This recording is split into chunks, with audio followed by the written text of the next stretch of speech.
Hello everyone, polity के इस series में आपका अगेन स्वागत है। तो चलिए फिर शुरू करते हैं। दोस्तों, अब बात करेंगे उच्चतम न्यायालय की। जैसा कि हम सब जानते हैं, न्यायालय की एकल व्यवस्था भारत सरकार अधिनियम 1935 से लिया गया है। वहीं भारत का उच्चतम न्यायालय 28 जनवरी 1950 को लागू हुआ था। ये भी आपको याद रखना चाहिए, पूछा जा सकता है। ठीक है। इसके अलावा भारत का उच्चतम न्यायालय ब्रिटेन के प्रिवी काउंसिल का स्थान ग्रहण किया, जो कि एक उच्चतम न्यायालय की तरह काम करता था। भारतीय संविधान के भाग 5 में अनुच्छेद 124 से 147 तक उच्चतम न्यायालय के गठन, स्वतंत्रता, क्षेत्रीय शक्ति, प्रक्रिया आदि के बारे में प्रावधान किया गया है। इसकी संरचना और नियुक्ति की बात करें तो इस समय उच्चतम न्यायालय में 33 न्यायाधीश, एक मुख्य न्यायाधीश हैं। इसके अलावा 2019 में केंद्र सरकार ने उच्चतम न्यायालय के कुल न्यायाधीशों की संख्या 31 से बढ़ाकर 34 कर दी, जो कि संशोधन अधिनियम 2019 के द्वारा किया गया था।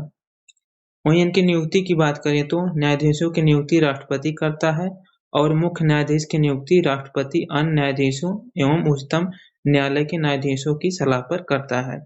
आपको ये सब बातें एकदम क्लियर याद होनी चाहिए, ठीक है, क्या डिफरेंस होता है। वहीं 99 संशोधन अधिनियम ने न्यायिक नियुक्ति आयोग अधिनियम 2014 द्वारा सर्वोच्च न्यायालय एवं उच्चतम न्यायालय के न्यायाधीशों की नियुक्ति नेशनल जुडिशरी अपॉइंटमेंट कमीशन का गठन किया गया था इसके द्वारा, जो कि उच्चतम न्यायालय ने इसे असंवैधानिक घोषित कर दिया था। ठीक है, आपको यह याद होना चाहिए कब इसका गठन हुआ था। ठीक है, पूछा जा सकता है।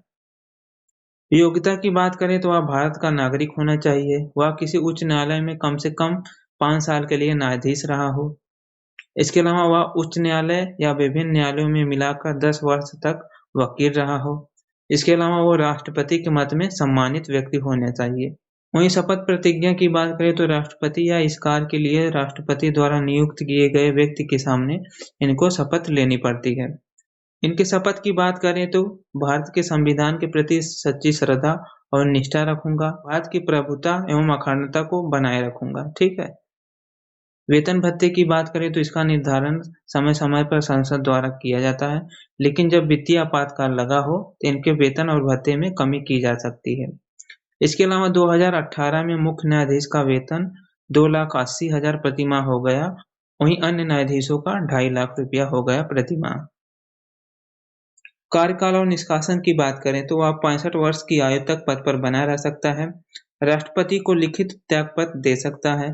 संसद की सिफारिश पर राष्ट्रपति द्वारा पद से इन्हें हटाया भी जा सकता है।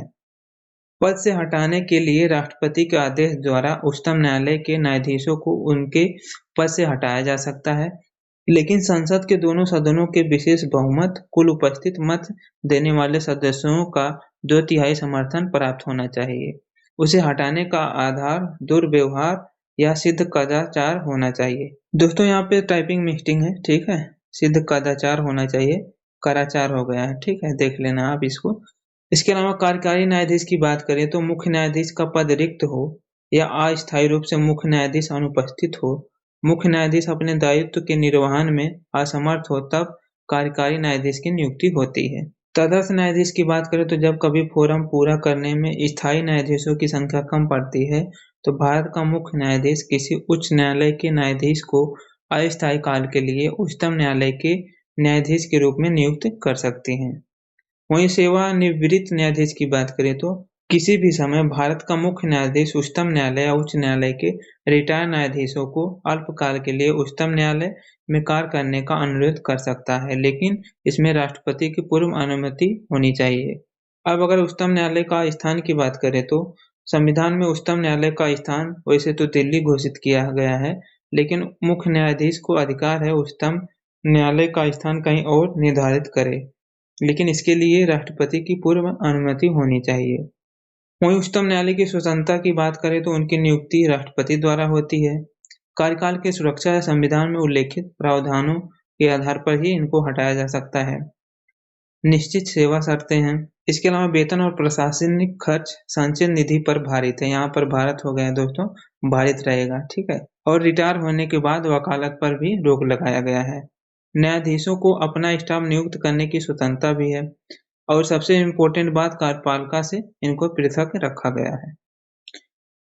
तो कैसी लगी दोस्तों वीडियो कमेंट करके बताएं। मिलते हैं नेक्स्ट वाले वीडियो में। धन्यवाद।